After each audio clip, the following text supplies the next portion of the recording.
आप सभी को रेमो का नमस्कार। चलिए शुरुआत करते हैं आज की क्लास, जिसमें हम सीआई और एसआई के एक बहुत ही महत्वपूर्ण कॉन्सेप्ट की चर्चा करेंगे।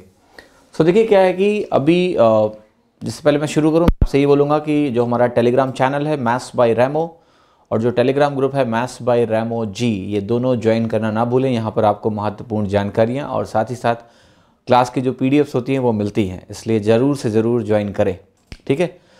अगर आप मुझे सोशल मीडिया पे फॉलो करना चाहते हैं तो इंस्टाग्राम पे रेमो सर सर्च कर लीजिए, फेसबुक पे ये सर्च कर लीजिए, ट्विटर पे ये सर्च कर लीजिए। ठीक है। यहाँ पर भी कभी ना कभी कुछ ना कुछ अपनी भावनाएं में व्यक्त करता रहता हूँ, तो आपको कुछ जानने को मिल जाएगा।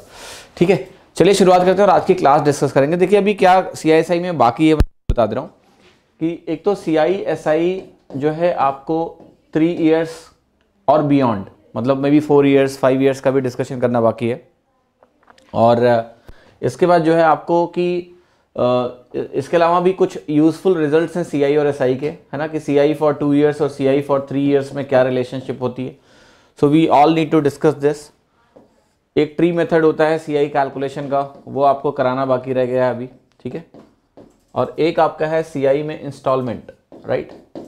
CI में भी इंस्टॉलमेंट और SI में भी इंस्टॉलमेंट, राइट। ये इतनी चीज़ें हैं जो करानी है, फिर बहुत सारे क्वेश्चंस भी करने हैं। ठीक है। तो ये जो टॉपिक है, राइट, ये जो चीज़ें हैं ये भी मैं आपको बाद में कराऊंगा। आज मेरा मन है कि मैं आपको इंस्टॉलमेंट पढ़ा दूं। ठीक है। तो इंस्टॉलमेंट पढ़ लो, वीक एंड की तरफ आ रहा है, तो जो जिसमें सबसे ज़्यादा समस्या है पहले वो करा देता हूँ, क्योंकि CI/SI 3 इयर्स इतना मुश्किल नहीं, मैं करवा दूंगा, अगली क्लास में कराऊंगा। ठीक है। तो आज देखिए अभी क्या करेंगे, पहले हम आपसे इंस्टॉलमेंट की बात करेंगे कि आपको इंस्टॉलमेंट में थोड़ा सा बता दूँ कि इंस्टॉलमेंट क्या होता है और थोड़ा सा इसके बारे में आप अच्छे से समझ लें, है ना। तो देखिए इंस्टॉलमेंट के जो क्वेश्चंस होते हैं वो आपको पहले समझने की ज़रूरत है कि कैसे आप इनको करोगे और कैसे इनको सॉल्व करना है। तो देखिए एक आपका होता है SI में इंस्टॉलमेंट और एक होता है आपका CI में इंस्टॉलमेंट, राइट। यानी सिंपल इंटरेस्ट में भी इंस्टॉलमेंट होते हैं और आपका कंपाउंड इंटरेस्ट में भी इंस्टॉलमेंट होते हैं। हाँ जी। सो अब जरा शुरुआत करते हैं और जरा इनको समझने की कोशिश करते हैं, बिकॉज देखिए instalment as a topic is not a problem. Instalment की जो अंडरस्टैंडिंग है वही आपको नहीं होती, इसलिए सबसे ज़्यादा प्रॉब्लम होती है। तो मैं धीरे धीरे एक्सप्लेन करूंगा। मेरा ऑब्जेक्टिव ये है कि पहले तुम ये समझ जाओ कि इंस्टॉलमेंट क्या होता है। अगर तुम ये समझ गए तो सारी समस्याएं खत्म हो जाएंगी। ठीक है। तो चलिए शुरुआत करते हैं और पहले इसको डिस्कस करेंगे इंस्टॉलमेंट को, राइट। तो इंस्टॉलमेंट में देखिए सबसे पहले आपको समझना क्या है कि जैसे ये कैसे वर्क करता है। वो ये वर्क करता है कि अगर आपको किसी ने X रुपया दिया है, अगर आपको किसी ने X रुपये दिया है या आपने किसी से X रुपये लोन लिया है, right, getting my point or not, आपने किसी से X रुपये लोन लिया है। अब जब आप इसको रीपे करते हो, लेट्स से आपने बोला कि मैं इसको 2 साल में रीपे करूंगा, मैं आपसे एक क्वेश्चन पूछ रहा हूं, आपकी भावना क्या है कि आप मुझे अगर X रुपये उधार दोगे आज की डेट में, तो क्या आप 2 साल के बाद मुझसे X रुपये लेना पसंद करोगे? मैंने कहा कि मैं ये पैसा 2 साल के बाद लौटाऊंगा। अगर मैंने कहा ये पैसा मैं 2 साल के बाद लौटाऊंगा, तो क्या आप मुझसे यही X रुपये वापस लेना चाहोगे? बिल्कुल भी नहीं। क्या आप मुझसे X रुपये वापस लोगे? नहीं। ये दोस्ती यारी में चलता है कि दोस्तों से पैसे हमने ले लिए, राइट, और X रुपये लिए और X रुपये लौटा दिया, बट ऐसा वाकई में नहीं होता है ना। लोग कहेंगे कि X रुपये तो नहीं लेंगे, हम ज़्यादा लेंगे। तो अब क्वेश्चन ये भी नहीं हो सकता ना कि एम्बिगुअस हो जाए कि आपने मुझे X रुपये दिए और जब मैं लौटाने आया तो आपने बोला कि मुझे 1 बिलियन रुपये दो, $1 बिलियन चाहिए। पता लगा मैं आपसे लेके गया था 100 रुपये और आपने कहा $1 बिलियन दे दो। There should be some set rules और प्रिंसिपल्स जिसके बेसिस पे आप पैसे रिफंड लोगे, राइट और रॉन्ग? यस। ऐसे तो नहीं होगा ना कि आप कुछ भी मांग लो, है ना। कोई नियम होना चाहिए, कानून होना चाहिए जिसके थ्रू वो पैसे आप वापस लोगे, राइट। तो जरा मैं शुरुआत करता हूं और मैं आपको ये समझाने की कोशिश करता हूं कि क्या होगा। मान लिया 2 साल के बाद मैंने आपको Y रुपये दिए।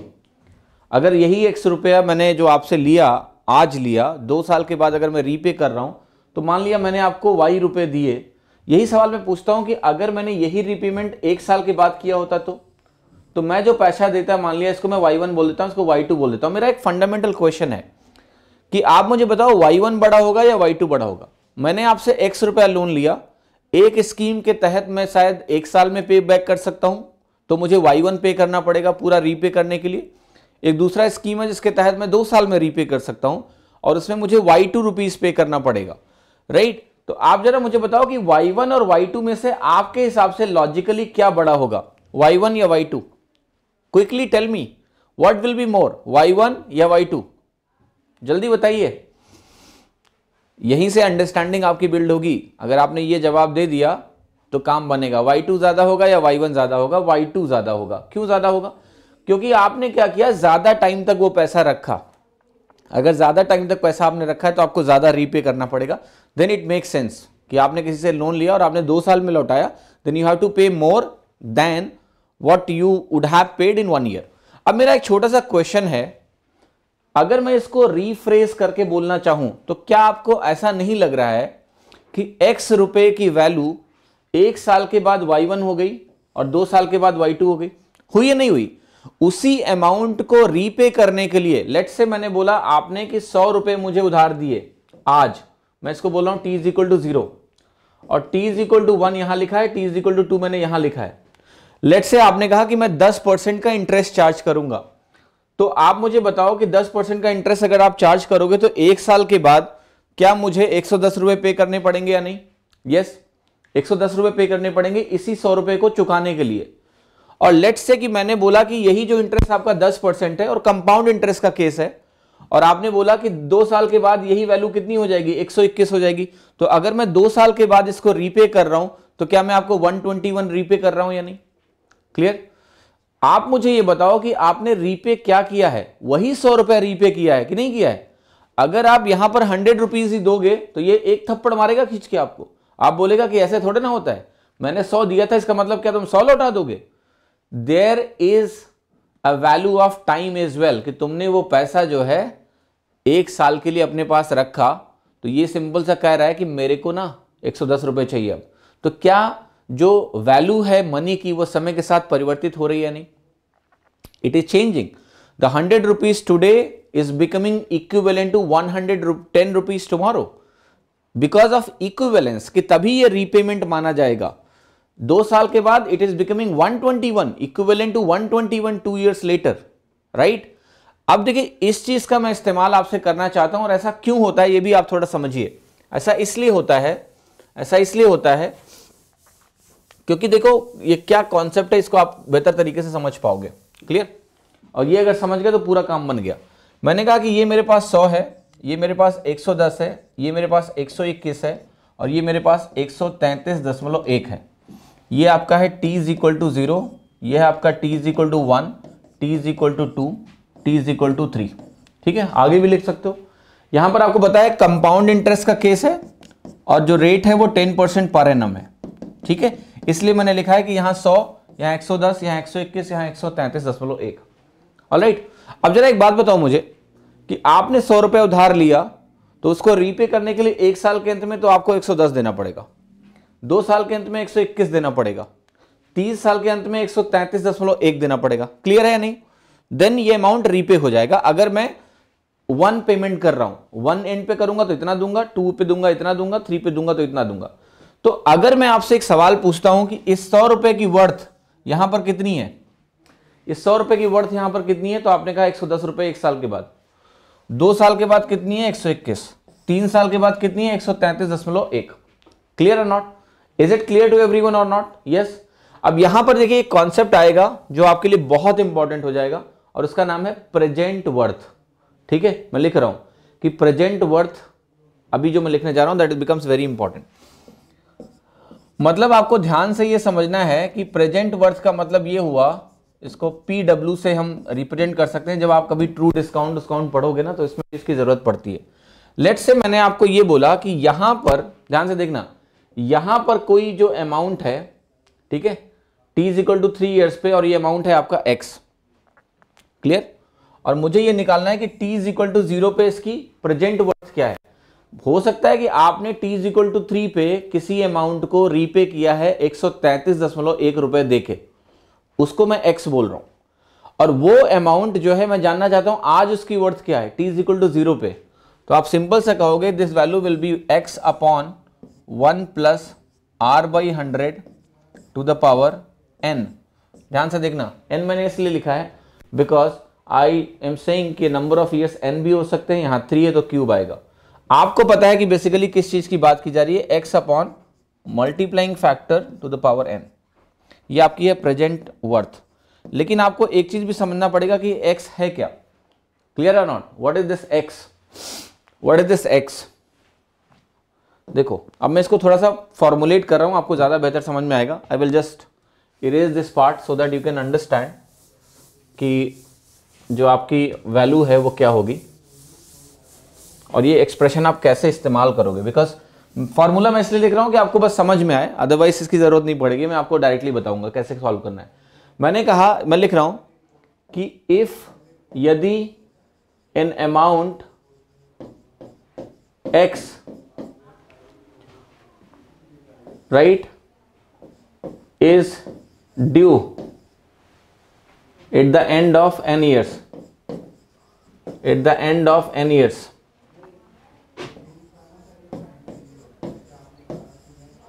ठीक है। मतलब मैंने कहा कि कोई अमाउंट लेट से x है, ये अमाउंट आपको पे करना पड़ेगा n साल के अंत में, n साल के अंत में किसी भी लोन को रीपे करने के लिए में भी।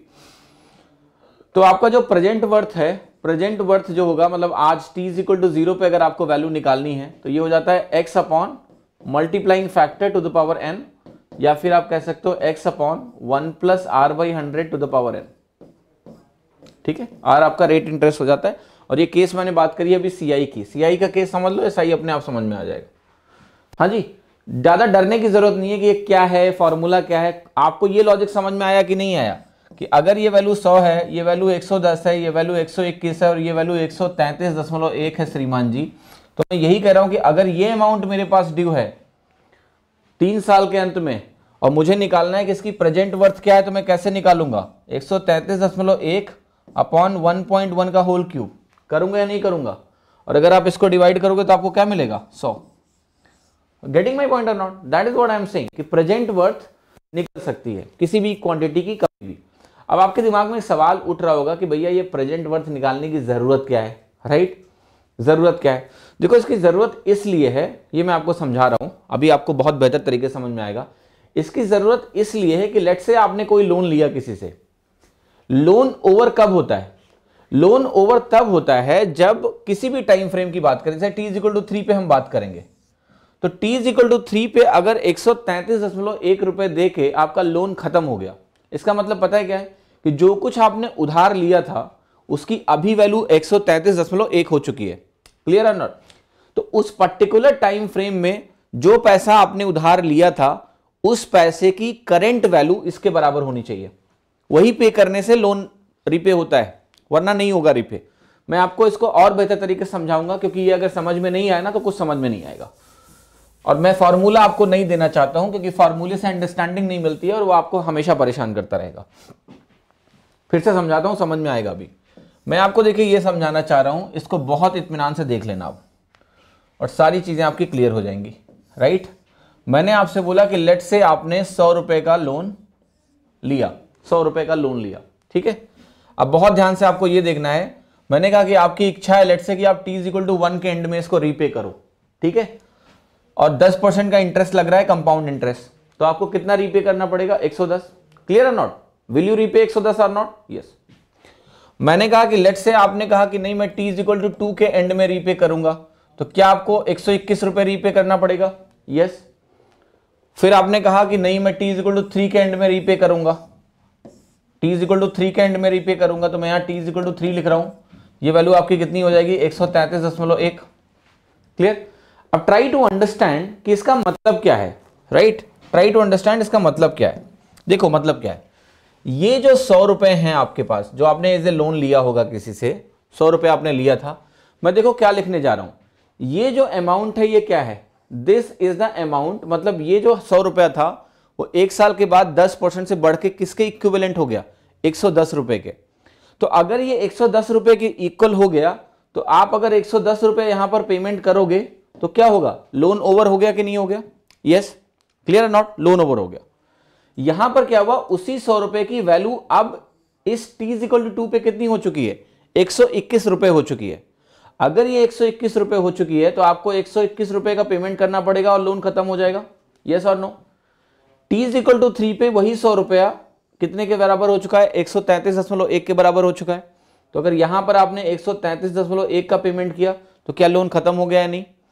तो लोन खत्म होने का मतलब सिर्फ इतना है कि किसी भी पर्टिकुलर टाइम इंस्टेंट पे जो मनी की वैल्यूज होनी चाहिए जो तुमने लिया था और जो तुम दे रहे हो वो बराबर होनी चाहिए। ये बात समझ में आई तो हाँ बोलना। मैं क्या बोल रहा हूं कि लोन खत्म कब होगा, जब जिस पर्टिकुलर टाइम इंस्टेंट पे हम खड़े हैं, लेट से कहीं भी हम यहां खड़े हैं तो यहां पर मनी की वैल्यूज बराबर होनी चाहिए, जो लिया था और जो दे रहा हूं। अगर मैं यहां खड़ा हूं तो यहां पर मनी की वैल्यूज बराबर होनी चाहिए, then only loan can be over. ऐसा नहीं है कि तुमने 100 रुपया लिया तो कभी भी जाके 100 रुपए दे दोगे, नहीं। या तुम यहां 110 रुपए देके लोन रीपे कर सकते थे तो यहां भी 110 रुपए ही दोगे, नहीं।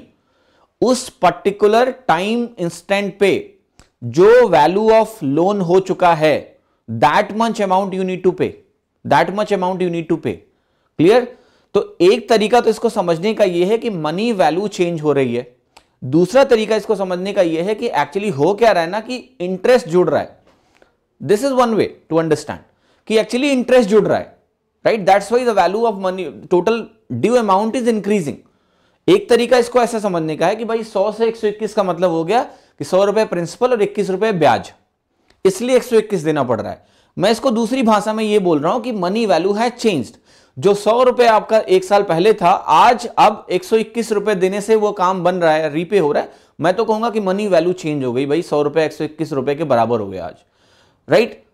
Are you getting this understanding? तो ये था अभी जो मैं बात कर रहा था, I was talking about single instalment, I was just talking about single instalment. Single instalment का केस है, क्लियर हो गया कैसे होगा? लेकिन जो क्वेश्चन एग्जाम में आते हैं, आप कहोगे सिंगल इंस्टॉलमेंट के क्वेश्चन कहां आते हैं सर, ठीक है, पर इसको जरा ध्यान से समझना। अब जो प्रेजेंट वैल्यू मैंने समझाई थी वो कैसे अंडरस्टैंड करोगे? लेट से मेरे पास 110 रुपए है, t इज इक्वल टू 1 के एंड में। वही कह रहे हैं कि मान लिया आपको क्वेश्चन ऐसे भी आ सकता है ना कि एक साल के अंत में आपको इतना रुपए पे करना पड़ता, तो उसकी प्रेजेंट वैल्यू क्या है, राइट? एक अमाउंट 110 रुपया अगर ड्यू है t इज इक्वल टू 1 पे, तो उसकी प्रेजेंट वैल्यू क्या है, कैसे निकालोगे आप? आप कहोगे ये 110 कैसे आया होगा? एक साल में 10% बढ़ के आया होगा। 110 इसकी वैल्यू हो रही है, तो यहां वैल्यू कितनी थी? 100। वही 110 डिवाइडेड बाई मल्टीप्लाइंग फैक्टर 1.1, 100 आ गई। ऐसे ये 121 है। आप देखो, अगर मैं कहूं कि एक अमाउंट है जो कि ड्यू है 2 साल के बाद और वो अमाउंट 121 रुपए है, तो उसकी प्रेजेंट वैल्यू क्या है? सो आप कहोगे 121 को हमने डिवाइड किया 1.1 से पहले तो 110 आया, फिर से 1.1 से डिवाइड किया तो 100 आया। आया या नहीं आया? ऐसे ही 133.3 है, यहां से डिवाइड करोगे तो 121 आएगा, 110 आएगा और यहां 100 आएगा। इसका मतलब अगर आप समझने की कोशिश करो तो यह है कि किसी भी टाइम इंस्टेंट को आप पकड़ लो, t इज इक्वल टू 2 पे पकड़ लो, देखो 121 के बराबर है कि नहीं, राइट? यानी इसकी वैल्यू अगर आप t इज इक्वल टू 2 पे निकालते हो तो 121 के बराबर है। यहां भी देखो लोन रीपे हो रहा है कि नहीं हो रहा है, यस। यहां पर आप देखो तो 110 के बराबर है। मेरा कहने का मतलब है लोन अगर कभी भी ओवर हो रहा है तो उन दोनों को, जो अमाउंट तुमने लिया और जो अमाउंट तुमने दिया, किसी पर्टिकुलर टाइम इंस्टेंट पे कंपेयर कर लो, वो बराबर होनी चाहिए। किसी भी टाइम इंस्टेंट पे वो बराबर होनी चाहिए। उनकी जो प्रेजेंट वैल्यूज हैं या value at that particular moment must be equal, then only loan can be over, otherwise not. So present value का कॉन्सेप्ट ही यही है कि भाई जो भी वैल्यू लेट से 3 साल के बाद अगर इतनी है तो अभी कितनी होगी, you can figure it out. कुछ लोग कह रहे हैं 1.1 से डिवाइड क्यों किया? क्योंकि रेट मैंने पहले ही बोला था कि 10% है, तो 10% रेट में क्या होता है, हर एक वैल्यू इनिशियल वैल्यू 1.1 टाइम्स हो जाती है फाइनल वैल्यू। उल्टा जाओगे तो 1.1 से डिवाइड करोगे, परसेंटेज है। बाकी मैंने कुछ भी ऐसा कमाल का काम नहीं किया है। यहां पर आगे बढ़े, ठीक है? उम्मीद करता हूं कि थोड़ा बहुत समझ में आ रहा होगा, ज्यादा नहीं आ रहा तो कोई परेशानी नहीं है। हाँ जी, जो चीज आप जीवन भर आपको परेशान किया है वो आज मैं सही कर दूंगा। अब देखो, मैं एक क्वेश्चन बात कर रहा हूं आपसे कि लेट्स से मैं 2 इंस्टॉलमेंट केसेस की बात कर रहा हूं। बहुत इत्मीनान से समझना, यूजुअली एग्जाम में क्वेश्चन आते हैं 2 इंस्टॉलमेंट, 3 इंस्टॉलमेंट, लाइक दैट। मैंने कहा कि लेट्स से मैं बात कर रहा हूं 2 इंस्टॉलमेंट केसेस की, ठीक है? अब जरा एक बात बताओ, लेट्स से मैंने आपसे बोला कि आपने 2100 रुपए किसी से लिए हैं लोन पे, ठीक है? 2100 रुपए लोन पे लिए और आपको इसको रीपे करना है 2 बराबर इंस्टॉलमेंट में। मतलब एक इंस्टॉलमेंट आप पे करोगे t इज इक्वल टू 1 पे x, क्लियर और नॉट? फर्स्ट ईयर के एंड में एक इंस्टॉलमेंट दे दोगे जिसको मैं t इज इक्वल टू 1 बोल रहा हूं, और एक सेकंड ईयर के एंड में इंस्टॉलमेंट दे देना जिसको मैं t इज इक्वल टू 2 बोल रहा हूं। और चूंकि इक्वल इंस्टॉलमेंट है तो आपने कितनी वैल्यू दी, x रुपए और x रुपए। क्लियर है नहीं? क्लियर है कि नहीं? x रुपए आपने दिया, ठीक है? तो अगर आपने x रुपए दिए, अब मेरा क्वेश्चन ये है कि अगर मैंने बोला है कि ये कंपाउंड इंटरेस्ट का केस है और रेट आपका है 10%, रेट आपका 10% है, और मैंने आपसे बोला कि मुझे x की वैल्यू बता दो कितनी है, x की वैल्यू बता दो कितनी है। क्लियर? x की वैल्यू मुझे बतानी है। अब देखो जो मैंने कॉन्सेप्ट समझाया उससे तुरंत हो जाएगा, बट कई लोग कैसी मिस्टेक करते हैं मैं बता रहा हूं। कई लोग कहते हैं कि ये वैल्यू ऐसे निकलेगी 2100, अभी मेरे पास वैल्यू है, ठीक है, वो कहेंगे 2 साल के बाद ये वैल्यू हो जाएगी 2100 इंटू 1.1 का होल स्क्वायर, होगी या नहीं होगी? यस। 10% से अगर किसी वैल्यू को आपने 2 बार बढ़ा दिया तो वो 2100 इंटू 1.1 का होल स्क्वायर हो जाएगी। फिर वो कहेंगे इसको हम 2 से डिवाइड कर देंगे। आप बताओ क्या ये सही है? Is it correct? Is it true और फॉल्स? करेक्ट और इनकरेक्ट? ये एब्सोल्युटली इनकरेक्ट है। क्यों भाई?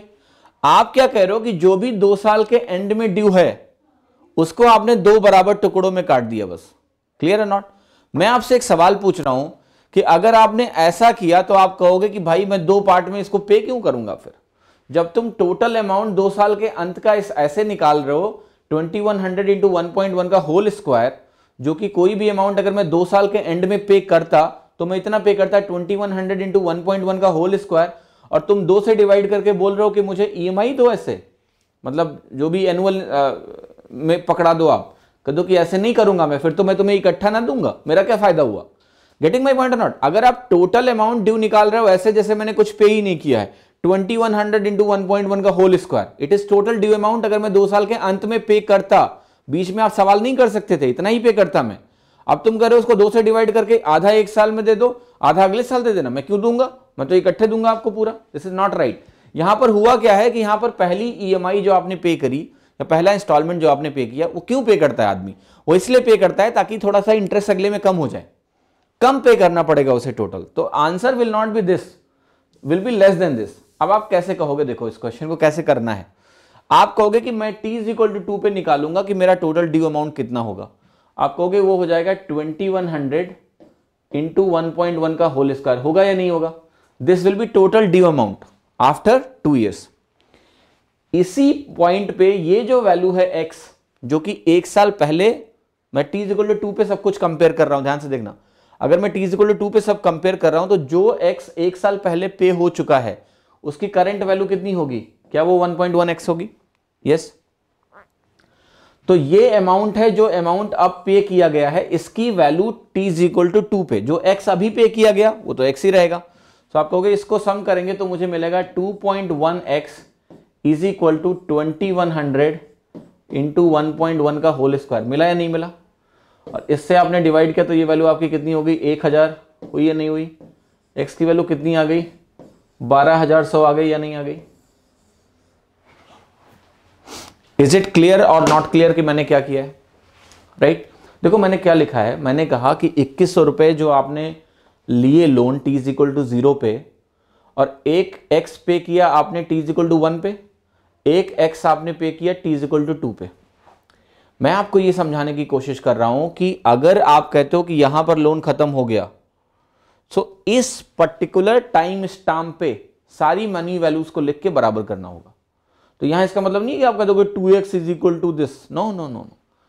ये जो x 1 साल पहले गया है उसकी करंट वैल्यू कितनी है? 1.1x है। तो सारी मनी वैल्यूज को आपको कंप्यूट करना पड़ेगा उस पर्टिकुलर टाइम स्टाम्प पे और बराबर कर दो जो तुमने दिया है और जो तुमने लिया था, then you will get the instalment value. नहीं समझ में आया? अच्छा ये 12, चलो ये तो नंबर में टेंशन ना लो, 1210 ही होगा ये।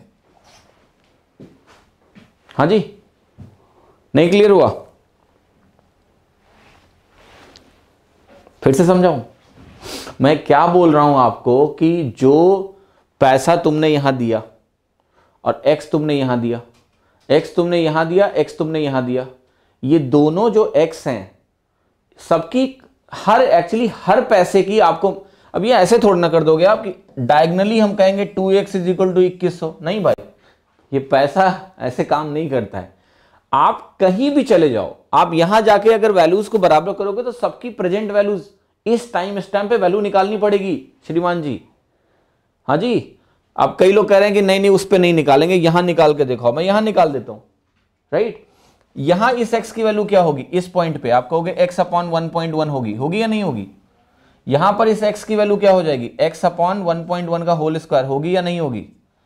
अगर लोन खत्म हुआ है तो आपने जो अमाउंट दिया है उसकी value t is equal to 0 पे कुल कितनी है, आप कहोगे x upon 1.1 upon x upon 1.1 का होल स्क्वायर, ये किसके बराबर होना चाहिए, इस मोमेंट पे जो पैसे की वैल्यू है 2100 के बराबर होना चाहिए। निकाल लो, सॉल्व कर लो, सेम चीज आएगी आपकी x की वैल्यू, सेम हो जाएगा, नथिंग डिफरेंट। आप यहां बराबर कर लो, आप कहोगे यहां अगर बराबर करेंगे तो एक x हमने पे किया, इस मोमेंट पे वो x ही है, ये वाला x यहां कितना हो जाएगा x अपॉन 1.1, तो आपने जो अमाउंट दिया है उसकी t इज इक्वल टू 1 पे वैल्यू क्या है, x प्लस x अपॉन 1.1, और ये वैल्यू किसके बराबर होगी, इस पॉइंट पे 2100 किसके बराबर होगा, 2100 इंटू 1.1 होगा या नहीं होगा, एक साल के बाद। सॉल्व कर लो, x की वैल्यू यही आएगी। तो जब लॉजिक क्लियर होता है ना तो गलत नहीं हो सकता है, अगर लॉजिक क्लियर है तो क्वेश्चन आपसे गलत नहीं हो सकते हैं, right, because you know that you have to equate money value at a particular time stamp. हाँ जी, 2.1x कैसे हुआ, वही तो समझा रहा हूं कि ये x था, ये x था, ये 1.1x था, तो 2.1x हो गया। अगर आप कहोगे कि अभी समझ में नहीं आया तो आपको फिर टाइम वैल्यू समझ ही नहीं आई ना, फिर आपको प्रेजेंट वर्थ जो मैं अभी समझा रहा था वही समझ नहीं पाए आप। You cannot equate x plus x 2x is equal to 2100 into 1.1 का होल स्क्वायर। हाँ जी, देखो अगर इंस्टॉलमेंट डिफरेंट, देखो यही तो मेरे पढ़ाने का अंदाज है सर। आपने बोला कि इंस्टॉलमेंट अलग है तो क्या होगा, आप बताओ क्या अलग हो जाएगा, अगर अलग है तो क्या दिक्कत है। अगर अलग होगा तो ये x हुआ, लेट से आपने कहा कि ये x1 है और ये x2 है, तो भी आप यही करोगे, 1.1 x1 और ये आपका हो जाएगा x2, दोनों जुड़ के इसके बराबर होंगे। लेकिन अब एक ही क्वेश्चन है और दो अननोन है, कोई और जानकारी चाहिए तभी निकाल सकते हो तुम, ठीक है। They should tell you something else, then you can figure it out और सॉल्व इट। फिर से कराऊं, एक और एग्जाम्पल दे दूं, अगर आपको कोई तकलीफ ना हो तो मैं आपको एक और एग्जाम्पल दे सकता हूं, ऐसा कोई समस्या नहीं है। आप समझने को अगर तैयार हो तो मैं समझाने को पूरी कोशिश करूंगा, ठीक है। चलो एक एग्जाम्पल और ले लो, फिर शायद थोड़ा सा और बेहतर तरीके से तुम्हें समझ में आएगा।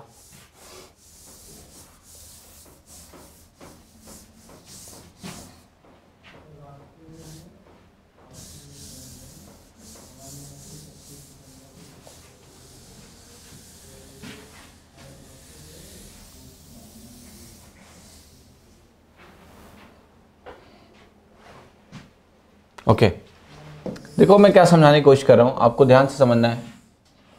अब हम थोड़ा t इज इक्वल टू 3 के केस में जा रहे हैं। लेट्स से मैंने आपसे ये बोला कि अभी जो कहानी है वो ये है कि एक अमाउंट आपने लिया है लोन पे, इसको यहां तक ले जाओ,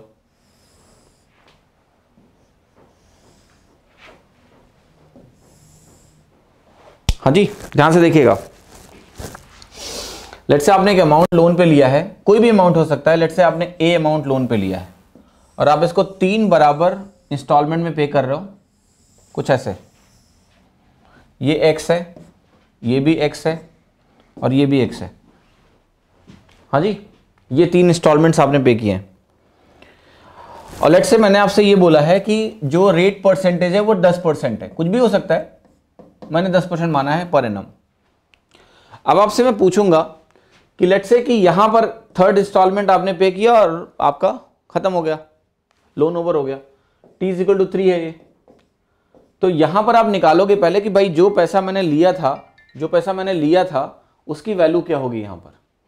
तो आप कहोगे 3 साल है, a इंटू 1.1, a इंटू 1.1 का होल स्क्वायर, a इंटू 1.1 का होल क्यूब। देखो कई लोग कह रहे हैं कि क्या डब्बा बनाना पड़ेगा, दिमाग केवल इस चीज में रहता है कि कैसे अपने आप को डिस्टर्ब किया जाए, समझने में तो दिमाग ही नहीं है।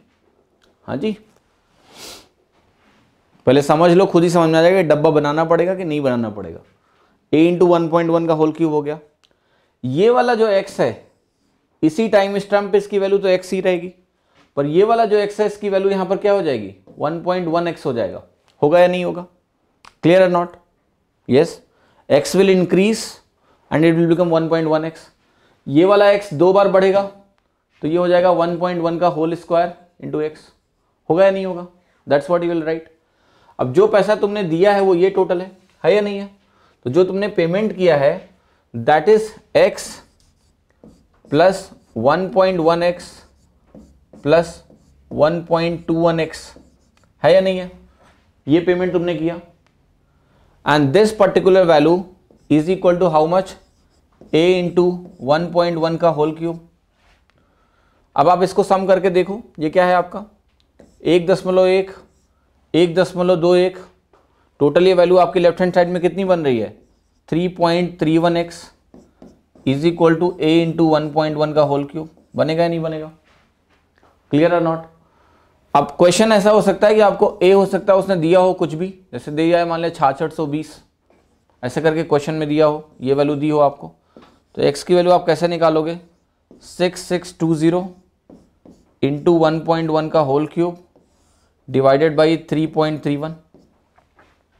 हाँ जी, अब अगर आप डिवाइड करोगे इसको 3.31 को तो ये वैल्यू कितनी आ जाएगी आपकी? यहाँ से आ जाएगा 2000 और ये वैल्यू आपकी कितनी है? 2000 इंटू 1331, ऐसे हुआ। अब इसको आपको कुछ नहीं करना है, डबल कर देना है, तो ये हो गया 2662। यानी अगर आप 6620 रुपये को 10% के रेट से 3 इक्वल इंस्टॉलमेंट में रीपे करना चाहते हो, 3 इक्वल इंस्टॉलमेंट में अगर आप रीपे करना चाहते हो, so this is the entire story. Clear है नॉट? हाँ जी, सही समझ में आ रहा है कि नहीं आ रहा है? The answer is going to be 2662। Clear? कोई तकलीफ हो रही है अगर तो मुझसे पूछ लो, मैं बिल्कुल बता दूंगा आपको। Okay, if you have any problem you can ask me. Okay, so it's not difficult. अगर आप थोड़ा सा दिमाग लगा के सोचेंगे तो आपको समझ में आ जाएगा कि ये वैल्यूज, देखो सबसे इंपॉर्टेंट मेरे लिए कैलकुलेशन नहीं है, right? Calculation anyway will happen, it's a calculation. First understand the logic what I am doing here.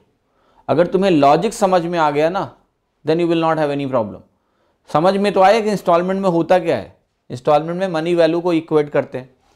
क्योंकि अगर ये क्लियर होगा ना तो मैं आपको बता रहा हूं कि आपसे कोई सवाल नहीं रुकेगा और मैं आपको ये सिंप्लीफाई करवा सकता हूं। ठीक है, अब देखो ध्यान से, अब इसको देखिए सिंप्लीफाई आप कैसे कर सकते हो। अगर इसको आप अंडरस्टैंड कर गए ना तो मैं आपको बता रहा हूं कि how it will be simplified for you. ये सिंप्लीफाई ऐसे हो सकता है कि एग्जाम में फिर मैं आपसे ये बोलूंगा कि इस वैल्यू को ना आप x मत मानना। अगर आप समझ गए तो मैं बोलूंगा इसको x मानने की जरूरत नहीं है, आप इस वैल्यू को 100 मान लेना। अगर आप इसको 100 मानते हो तो 10% की वजह से जो पिछला इंस्टॉलमेंट गया था वो अब कितना हो जाएगा आपका? 110 हो जाएगा। होगा या नहीं होगा? ये 100 तो 110। ये जो वैल्यू है आपकी, अगर आपने x को 100 मान रखा है तो 100 इंटू 1.21 कितना हो जाएगा? ये वैल्यू आपका 121 हो जाएगा। होगा या नहीं होगा? क्लियर? मैंने इसको 100 माना तो ये ऐसे करके निकल के आ गया। अब आप इन तीनों का सम करना तो सम जल्दी हो जाएगा। आप कहोगे इन तीनों का सम कितना आ रहा है? 331। यानी आप कहोगे इंस्टॉलमेंट में ये निकल के आ रहा है कि जो 331 पार्ट है मेरा, ये किसके बराबर है? ये आप कहोगे सिंपल सा बराबर है 6620 इंटू 1.331 के बराबर है 331 पार्ट। ठीक है, फिर आप कहते हैं यहां से मैं निकाल सकता हूं कि एक पार्ट किसके बराबर है। सो आप कहोगे इसको डिवाइड करोगे तो 20 आएगा, तो ये हो गया 20 इंटू 1.331। लेकिन आपने क्या माना हुआ है कि एक इंस्टॉलमेंट 100 के बराबर है, तो 100 निकाल लो। 100 अगर निकालोगे तो यहां से आप मल्टीप्लाई कर देना और आपको वैल्यू मिल जाएगी। ठीक है, सभी को समझ में आ रहा है कि मैंने क्या बोला आपको कि अगर मेरी वैल्यू कुछ इस तरीके से दी हुई है, मतलब रादर देन हमने इसको x मानने के बजाय अगर हमने 100 माना तो आप समझ में आ गया 100 110 और आपकी ये वैल्यू बनी 121। इन तीनों का सम कितना हो जाएगा? इन तीनों का सम हो गया आपका 331 और आपने राइट हैंड साइड में किया 1.1 का होल क्यूब किया, यहाँ पर लिख दिया आपने उठा के, फिर आपने इसको डिवाइड किया और डिवाइड करने के बाद आप इसको देख पा रहे हो कि आपकी वैल्यू क्या आ रही है। और फिर आपने इसको क्या किया? 100 किया तो 2 0 और लग जाएंगे, कट के आपका ये 2662 आ गया। तो एक बार अगर आपकी अंडरस्टैंडिंग बन गई है देन आप इसको 100 लेके भी चल सकते हो। हाँ जी, कोई दिक्कत नहीं है। It's very easy to solve like this. समस्या है क्या? कोई नहीं है ना? ऑलराइट, अब देखो यहां पर क्या है कि इसी क्वेश्चन को आप चाहो तो फॉर्मूले में कन्वर्ट कर लो। Nobody can stop you from doing that. It's very simple now, है ना? अगर आपको इसका फॉर्मूला बनाना है तो मैं आपको सिखाता हूं कि इसका फॉर्मूला कैसे बनता है। You will also understand this without any problem. एक बात आप मुझे ये बताओ कि अगर यहां पर आप ध्यान से देखो तो कि ये आपको दिख रहा है कि ज्योमेट्रिक प्रोग्रेशन है या नहीं है। इसको बोलते हैं गुणोत्तर श्रेणी।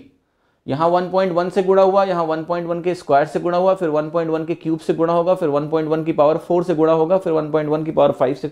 अगर हम ऐसे नंबर ऑफ इंस्टॉलमेंट्स को बढ़ा दें तो क्या आपको दिख रहा है कि ये गुणोत्तर श्रेणी होगा। गुणोत्तर श्रेणी का सम आपको पता है कि नहीं पता है?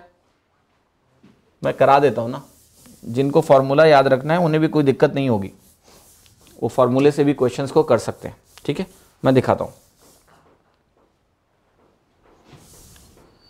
ओके, बट पता है क्या, आपको जब लॉजिक क्लियर होता है ना तो क्वेश्चन में अब जैसे इंस्टॉलमेंट सेम नहीं है तो भी आप सवाल कर लोगे, इंस्टॉलमेंट अगर सेम नहीं है तो भी सवाल आप कर लोगे।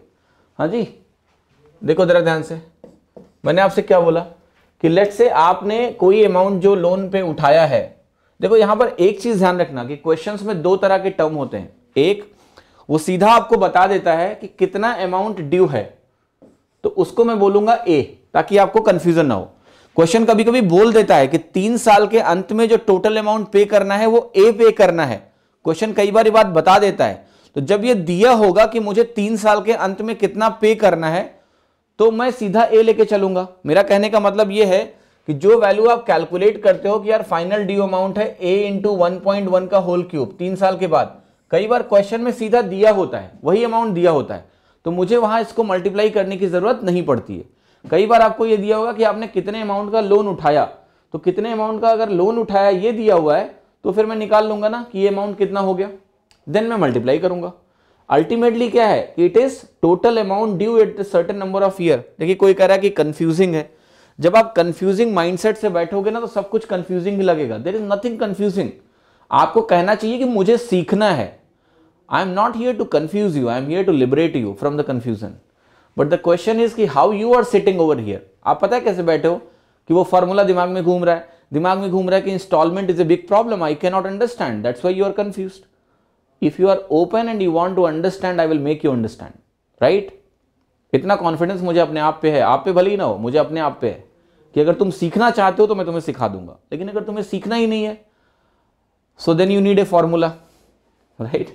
Then you need a formula. Anyways, चलो मैं क्यों अपना माथा फेर रहा हूं आपके पीछे। So मैंने कहा कि लेट्स से मैंने कहा कि ए अमाउंट अगर ड्यू है, यही प्रोवाइडेड है मुझे, तो ट्राई टू अंडरस्टैंड दिस। कैसे करोगे आप कहोगे कि देखो जो भी आपका इंस्टॉलमेंट है, आपने लेट से कहा कि मेरा इंस्टॉलमेंट है एक्स, आपने कहा एक्स है मेरा इंस्टॉलमेंट। आप बताओ अगला इंस्टॉलमेंट क्या होगा, मल्टीप्लाइंग फैक्टर, जिसको मैं अभी एम बोलूंगा, स्मॉल एम। अगला इंस्टॉलमेंट होगा एम इंटू एक्स। अगला इंस्टॉलमेंट क्या होगा, एम स्क्वायर इंटू एक्स। और आपने लेट से बोला कि इस तरह से जा जाके टोटल नंबर ऑफ इंस्टॉलमेंट्स कितने हैं आपके, एन।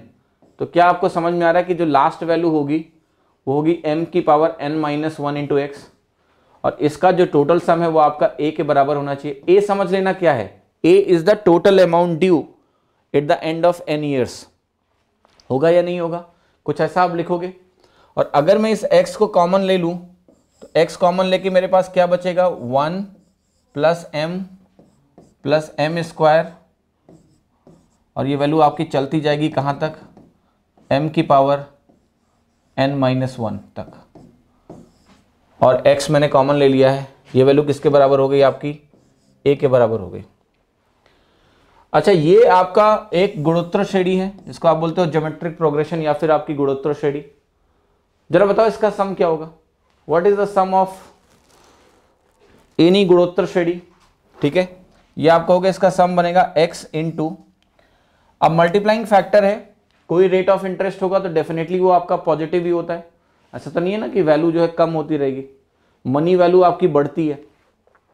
तो मैंने इसलिए इस तरह का फॉर्मेट लिखा है। तो यहाँ पर वैल्यू जो आपकी बनेगी वो बनेगी r to the power n, जो कॉमन रेशियो है m to the power n बनेगा, राइट, माइनस 1 बनेगा, डिवाइडेड बाई आपका m माइनस 1 आएगा, r माइनस 1, कुछ ऐसा बनेगा। ये वैल्यू किसके बराबर है आपका, a के बराबर है ना। तो अगर आपको फॉर्मूला बनाना है तो देखो फॉर्मूला आपका बन गया, ये वैल्यू हो गई x is equal to a into m minus 1 divided by m की पावर n माइनस 1। क्लियर? अगर ये फॉर्मूला आपको और खतरनाक बनाना है वो भी मैं कर सकता हूं। इसको अगर आप और खतरनाक बनाना चाहते हो तो m की वैल्यू को उठा के लिख दो 1 प्लस r/100, राइट? सो जिन लोगों को खतरनाक फॉर्मूले चाहिए उनकी भी मैं पूरी मदद कर रहा हूं। ये वैल्यू हो जाएगी a into 1 plus r/100 minus 1 divided by इसकी पावर n माइनस 1। यहाँ 1 से 1 कैंसिल हो जाएगा। फाइनल वैल्यू लिख दूँ इधर, आपकी वैल्यू आ गई x is equal to a into r divided by ये 100 नीचे आ जाएगा आपका, तो यहाँ लिख देना 100 इंटू 1 प्लस r/100 की पावर n माइनस 1। ठीक,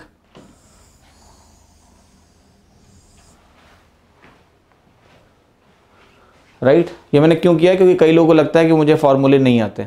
हाँ जी, formulas are nothing but result of the understanding when you just generalise the expressions. अगर आपको ये आ रहा है ना फॉर्मूला, कोई बुराई नहीं है, it's not difficult, but you should know the process also. पीछे का जो प्रोसेस है ना वो ज्यादा इंपॉर्टेंट है, वहीं सब कुछ छुपा हुआ है कि आखिर इंस्टॉलमेंट कैसे बन रहा है, कैसे एक मनी पे हो रही है। बिकॉज जब इंस्टॉलमेंट सेम नहीं, ये कब वैलिड है बताओ जरा? ये तब वैलिड है जब आपका इक्वल इंस्टॉलमेंट का केस है। अगर इक्वल इंस्टॉलमेंट केस नहीं होगा देन मुंह के बल गिरोगे एग्जाम में, तो उसके लिए क्या अलग फॉर्मूला रटोगे? हाँ, फिर उसके लिए आपको एक अलग फॉर्मूला चाहिए। तो मौत के मुंह में कोई सही बोला है, मौत के मुंह में मत कूदो। ठीक है, क्लियर? लॉजिक समझ लो जो समझा दिया है। फॉर्मूले are the result, you can write like this. इतना खतरनाक फॉर्मूला भी मैंने लिख दिया आपके सामने क्योंकि अंडरस्टैंडिंग है, right? So what I am saying, don't mug this up ना। मालूम है क्या करना है, कर लेंगे। ठीक है, कर लेंगे। आपको प्रोसेस समझाया, प्रोसेस अगर समझ में आ गया तो आपको कोई तकलीफ नहीं होगी। अब जरा मैं कुछ और सिखाता हूं आपको, क्योंकि अंडरस्टैंडिंग का देखिए फायदा क्या है। बट ये ध्यान रखिएगा कि ये जो मैंने ए लिखा है, ये ए क्या है? जो नेट अमाउंट ड्यू है n ईयर्स के बाद वो है। अगर आपको इनिशियल वैल्यू दी जाएगी तो आपको ए निकालना पड़ेगा मल्टीप्लाइंग फैक्टर से मल्टीप्लाई करके, राइट? अगर मैं क्वेश्चन में जाऊं, जैसे पिछला सवाल था उसमें ये ए डायरेक्ट नहीं दिया हुआ था। आपको क्या दिया हुआ था, ध्यान से देखो, आपको दिया हुआ था ये वैल्यू 6220, वो आपको ए नहीं दिया हुआ था, वो इनिशियल वैल्यू दी थी। ए निकालने के लिए आपको इसको 1.1 होल क्यूब से मल्टीप्लाई करना पड़ा। A is the amount due at the end of n years, right? So that is what you need to know अगर आपको ये फॉर्मूला रटना है तो। मेरे को नहीं रटना, थैंक यू। ठीक है, मैं इसको हटा दे रहा हूं। बट आपके लिए इंपॉर्टेंट क्या है कि आप समझ लो कि ये वैल्यू जो है जीपी के फॉर्म में इंक्रीज करती रहती है, तो आप क्विकली इसको कैलकुलेट कर लोगे, इसमें कोई तकलीफ नहीं होगी। देखो इस क्वेश्चन का फायदा क्या है मैं बताता हूं। इस सब तरीकों को जानने का फायदा आपको समझना है। देखो लेट्स से मैंने आपको एक वैल्यू दे दी, बहुत इत्मीनान और ध्यान से आपको समझना है। और वो वैल्यू मैंने कैसे दी है आपको, देखो ध्यान से। मैंने लेट्स से बोला कि आपने 2100 रुपये लिया था 2 साल पहले, ठीक है? 2100 रुपये आपने 2 साल पहले लिया था, ध्यान रखना। और मैंने आपसे ये बोला कि आपने 2100 रुपये लेके 10% का रेट है, कंपाउंड इंटरेस्ट का केस है, आर आपका 10% है और केस किसका है? सीआई का। मैंने आपको ये बोला कि आपने t is equal to 1 year के एंड में अपनी मर्जी से 1000 रुपये पे कर दिए। ध्यान से देखना, 1000 रुपये पे कर दिए। अब मैं समझना चाहता हूं कि आपको 2 साल के एंड में पे करना पड़ेगा कि लोन आपका खत्म हो जाए, ये सवाल है मेरा। तो आप कैसे सॉल्व करोगे? आप कहोगे देखो ये 2100 रुपये है, अब 2100 को अगर आप 10% से बढ़ाओगे तो कितना हो जाएगा जरा बताओ? 2100 को आपने 10% से बढ़ाया तो 210 से और जुड़ा, तो ये वैल्यू आपकी हो गई 2310। अब देखो 2310 को आप फिर से 10% से बढ़ाओ, तो 2310 को अगर आप 10% से और बढ़ाओगे तो यहां पर आपका 231 और जुड़ेगा, तो ये हो गया आपका 2541। हुआ या नहीं हुआ? तो ये वैल्यू आपकी होगी 2541।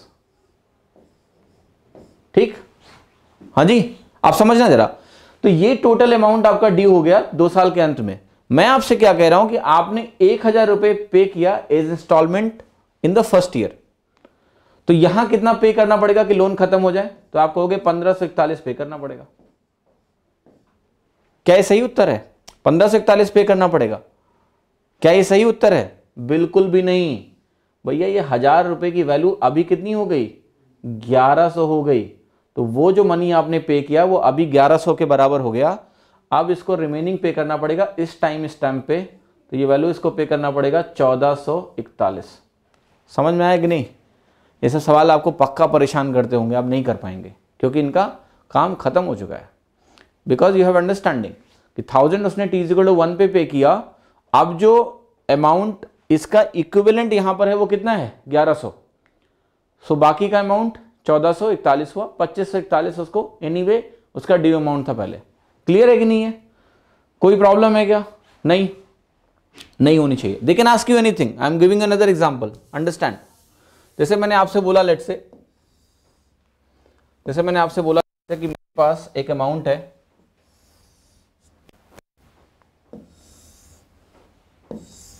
1000 रुपीज का, राइट। लेट्स से 1000 का अमाउंट है। अब 1000 का जो अमाउंट है और मैंने कहा कि रेट परसेंट जो है आपका लेट्स से 20% है। तो रेट परसेंट अगर 20% है और मैं आपसे पूछूं कि 2 साल के अंत में इसकी वैल्यू कितनी हो जाएगी, सो आप कहोगे 44% बढ़ जाएगा। तो ये वैल्यू आपकी हो जाएगी 1440। तो ये तो हो गया टोटल अमाउंट ड्यू। अब लेट्स से मैं आपको बोल रहा हूं कि यहां पर किसी ने 800 रुपए का पेमेंट कर दिया एज ए फर्स्ट इंस्टॉलमेंट। तो 800 रुपए का पेमेंट अगर किसी ने किया एज ए फर्स्ट इंस्टॉलमेंट, तो मैं कह रहा हूं मान लिया वो एक्स अमाउंट का पेमेंट करेगा एज सेकेंड इंस्टॉलमेंट। तो आपको ये बताना है कि ये जो वैल्यू है ये एक्स की वैल्यू कितनी होगी कि ये लोन पूरा रीपे हो जाए। तो आप कहोगे 800 यहां पे है, 20% इसको पहले बढ़ाएंगे तो यहां इसका जो मनी इक्विवेलेंट होगा वो होगा 960। 960 होगा कि नहीं? तो बाकी का अमाउंट यहां से आएगा। तो ये वैल्यू आपकी कितनी होगी जरा बताओ? 480। ये अमाउंट कितना हो गया आपका? 480। ये अमाउंट हो गया आपका 480। हाँ जी, क्लियर है कि नहीं है? Is it clear? सिंपल है कि नहीं है? अब देखो एक चीज और, you just need to know the process. अगर प्रोसेस क्लियर है ना, मैं बता रहा हूं कि हर तरह के सवाल आपसे बनेंगे और बिना किसी समस्या के बनेंगे। सवाल यह है कि भैया आप रेडी हो या नहीं हो।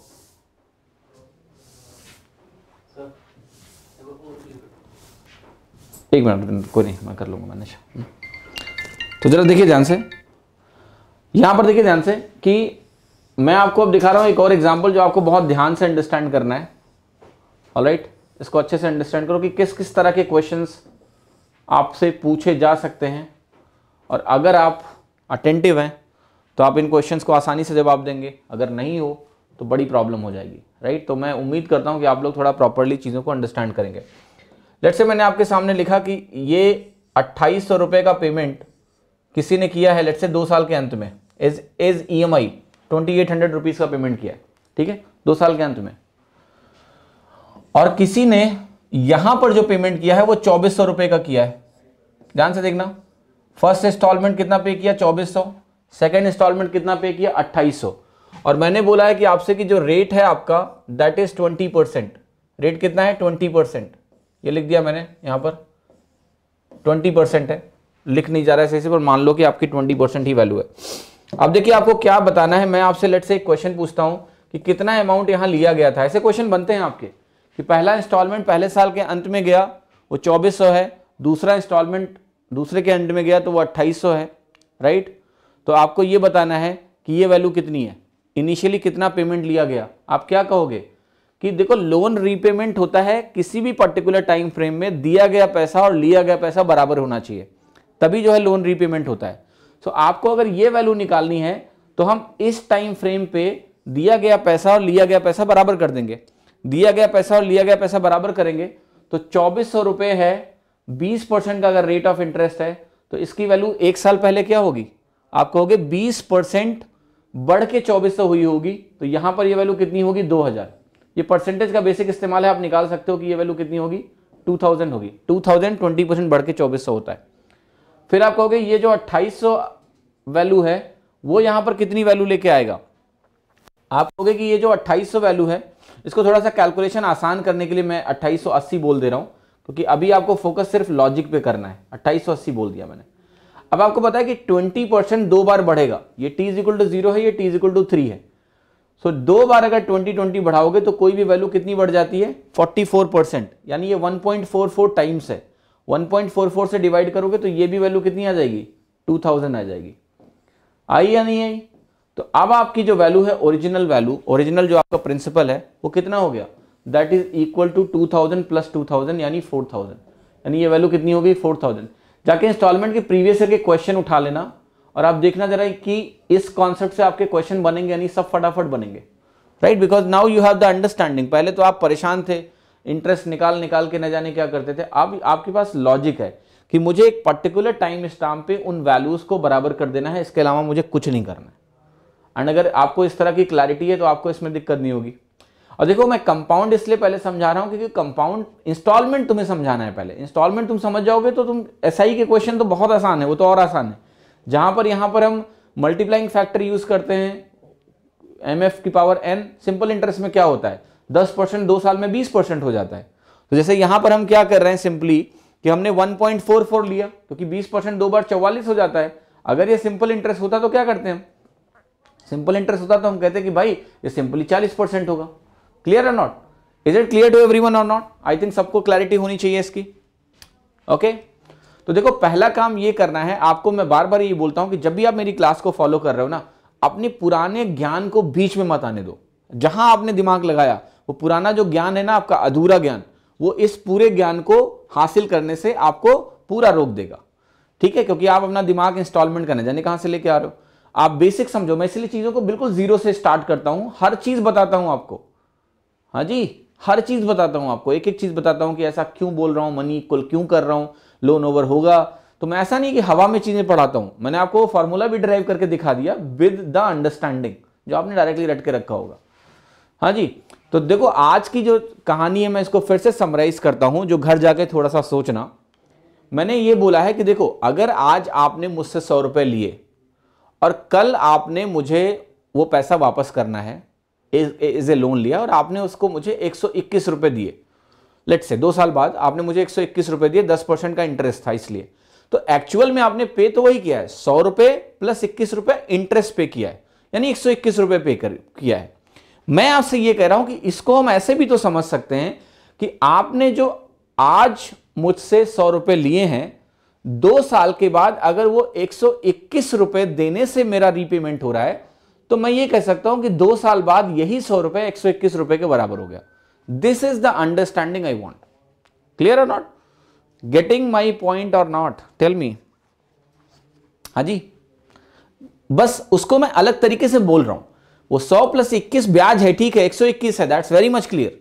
But I am just saying in other way, I can say कि 100 rupees today is going to be equivalent to 121 rupees tomorrow. That's what I want, right? Clear और नॉट? समझ में आया सभी को? तो मैं आपको यह समझाना चाहता हूं कि आप बस ये समझो कि किसी पर्टिकुलर टाइम पे अगर लोन ओवर हो जा रहा है, किसी पर्टिकुलर टाइम पे अगर लोन ओवर हो जा रहा है, तो उस मोमेंट पे आपको जो पैसा दिया गया है और जो पैसा आपको मिला है, that should be equal at the same time stamp. क्या मतलब है? At the same time stamp. ये नहीं कि वो पैसा वहां का, ये पैसा यहां का, ऐसे बराबर नहीं कर सकते हो। You need to balance them at a particular time stand. यहां कर लो, यहां कर लो, यहां कर लो, कोई फर्क नहीं पड़ता। They are all going to give you the same answer because fundamentally you are doing the right thing. हाँ जी, अब कोई कह रहा है 100 न्यूमेरिकली मत बताना जाके किसी को, ना लोग कहेंगे देखो फिर से गलत पढ़ा दिया। ठीक है, मेरे ऊपर कई लोगों की नजरें रहती हैं, आपको पता है। वो खोजते रहते हैं कि मैं कुछ ऐसा बोलूं कि उनको मौका मिले लिखने का। हाँ जी, तो ऐसे मत बोलना कि हमको पढ़ाया गया है कि 100 इज इक्वल टू 121, राइट? तो कहेंगे देखो इसको मैथ ही नहीं आती है। Understand the meaning of it. The meaning is that 100 rupees today, 2 years later is going to be equivalent to 121. That's why the repayment is happening with the same number. हाँ जी, clear है? तो अभी क्या करना है आपको कि इसको आप, ये एग्जाम्पल समझ में नहीं है तो मैं समझा रहा हूं। इस क्वेश्चन में मैंने क्या किया गया, रिवर्स प्रोसेस है कि कोई अमाउंट है, कोई प्रिंसिपल है जो लोन दिया गया, पता नहीं कितना, राइट, कितना रुपए है, पर कह रहा है कि पहला इंस्टॉलमेंट 2400 रुपए का, दूसरा इंस्टॉलमेंट 2880 रुपए का आया, 1 साल के अंत में, दूसरे साल के अंत में। बताओ ओरिजिनल अमाउंट कितना था? तो मैंने वही बोला कि ये जो 2400 वैल्यू है, मुझे यहां इसकी वैल्यू निकालनी पड़ेगी, प्रेजेंट वर्थ। तो ये हो गया 2400 बटे 1.2, क्योंकि 20% का इंटरेस्ट है, 1 साल का मसला है, इसलिए 1.2 से डिवाइड हुआ 2000 आ गया। यहाँ ये 2880 है, इसको 1.44 से डिवाइड किया, यहाँ पर आपका 2000 आ गया। तो ये वैल्यू इस मोमेंट पे x जो होगा वो किसके बराबर होगा, जो अमाउंट आपका दिया गया। लोन तभी ओवर होता है जब दिया गया अमाउंट और लिया गया अमाउंट बराबर हो किसी भी पॉइंट ऑफ टाइम पे। यहां पर कहीं भी हमें यहां इंटरेस्ट है इस वैल्यू को निकालने में, तो हमने इस पॉइंट ऑफ टाइम पे सारी वैल्यूज बराबर करी। जो इंस्टॉलमेंट पेड है उनकी वैल्यू यहां पर क्या है, that is going to be equal, तो आंसर हो गया। क्लियर है कि नहीं क्लियर है? तो जिनको समझ में नहीं इनको प्लीज रिवाइज कर लेना। मुझे पता है इंस्टॉलमेंट आपको परेशान करता है, बट इसको कर लेना रिवाइज। हम इस पर बहुत सारे सवाल करेंगे। मैं एसआई के भी बहुत सारे क्वेश्चंस कराऊंगा, मैं आपको सीआई इंस्टॉलमेंट के बहुत सारे क्वेश्चन कराएंगे, और ये अगर क्लियर हो जाएगा तो आपका ट्रू डिस्काउंट भी हो जाएगा। ट्रू डिस्काउंट भी इसी से रिलेटेड है, it's not difficult, I will get it done. हाँ जी, तो रिवाइज कर लेना। बाकी जिन लोगों को भी इस क्लास से बुरा महसूस हुआ हो, मैं बहुत बहुत सॉरी आपके लिए, ठीक है, कि मैंने बोला कि थोड़ा समझ लो और आपको बुरा लग गया, राइट? ओके, सो उम्मीद करता हूँ आप लोगों को मज़ा आ रहा है। हाँ जी, चीज़ें सीखने को मिल रही हैं, सीखते रहो, एग्ज़ाम में अच्छा करो, बस यही मैं चाहता हूँ, राइट? कि देखिए मेरा ऑब्जेक्टिव पता है क्या इन क्लासेस का, मेरा ऑब्जेक्टिव सिर्फ ये है कि बाहर बहुत अफवाहें फैली हुई हैं। अफवाहें क्या फैली हुई हैं कि मैं बहुत हाई फाई पढ़ाता हूँ, मेरी बातें किसी को समझ में नहीं आती है, मेरी बातें समझने के लिए आपको 4 और लोगों से पढ़ के आना पड़ेगा, प्रिपरेटरी कोर्स करना पड़ेगा, ठीक है? ये वो लोग बोलते हैं जिन्होंने खुद मेरे साथ ठीक से काम ही नहीं किया है, right? I will make you understand everything and this is the most fundamental way to learn, right? Again I am saying कि this is the most fundamental way to learn, right? चीज़ों को सही तरीके से आपको समझना है, ज़्यादा चीज़ें आपको रटने की ज़रूरत नहीं है। एसएससी एग्ज़ाम निकालने के लिए मैथमेटिक्स को रटना नहीं है, सिर्फ आपको बेसिक फंडामेंटल्स को सही तरीके से समझना है। बेसिक फंडामेंटल के नाम पे भी आपके ऊपर बहुत अत्याचार होते हैं, मैं आपको बता रहा हूँ। बेसिक फंडामेंटल के नाम पे आपके ऊपर बहुत अत्याचार होते हैं, खूब सारे बड़े बड़े फार्मूलाज, ये वो, ये थ्योरम, वो थ्योरम, ये थियरी, वो थियरी, राइट? तो वो अत्याचार से मैं आपको बचाना चाहता हूँ।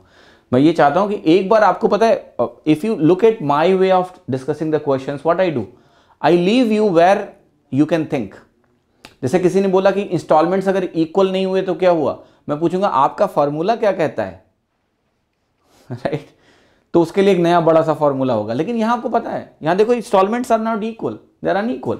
Is there any problem? No, because we know the process. If we know the process, आप इंस्टॉलमेंट इक्वल कर दो, अनइक्वल कर दो, जो करना है कर दो, देयर इज नो प्रॉब्लम। तो द आइडिया इज कि जब आप एग्जाम में इस बार जाओगे ना, तो मैं यही चाहता हूं कि आप चीजें सही से करो, ठीक है? जैसे मैथ्स को करना चाहिए, है ना? इट्स नॉट लाइक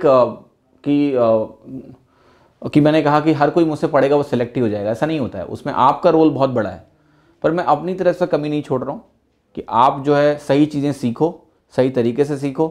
बाकी आपकी मेहनत, आपका डेडिकेशन, आपकी लगन कि आप कहाँ पहुँच सकते हो, बट कम से कम कॉन्सेप्चुअली आप लैग नहीं करोगे। और जो एक कहते हैं ना कॉन्सेप्चुअल डायरिया है, कई लोग कॉन्सेप्ट के नाम पे आपके साथ क्या करते हैं मैं बता नहीं सकता आपको, राइट? मैं इसको बोलता हूँ कॉन्सेप्चुअल डायरिया, ओके? वो मैं आपको नहीं होने दूंगा, right? I will let you know the right thing in A right way. हाँ जी, चलिए, थैंक यू। फार्मूला प्रेमियों को मैं कुछ गलत नहीं बोल रहा हूँ, मैंने बोला फार्मूले सीखो, राइट? बट उनके पीछे की कहानी भी थोड़ी सी आनी चाहिए, आपको लॉजिक पता होना चाहिए, देन फार्मूला भी आप आसानी से यूज कर पाओगे। But if you just know the formula, you do not know the recipe, then you don't know everything. Clear? If you know the formula with the recipe, yes, it's a great thing, wonderful, right? So the recipe is not the derivation. Derivation recipe नहीं होती है, understanding, समझ में तो आए कि भाई क्या हो रहा है, ये मनी इक्वल कैसे हो गया। देखो जो आपकी अरिथमेटिक है, this is practical thing, right? In day to day life you use it. Instalment आपका हो गया, I talk about profit and loss, ये डे टू डे एक्टिविटी की चीज़ें हैं, तो इन्हें सही से समझ में तो आए, राइट? तो अगर आपको शब्द पसंद आया तो thank you, conceptual diarrhoea, right? चलो, thank you so much, bye bye, चल रहा हूँ मैं, good bye, see you tomorrow.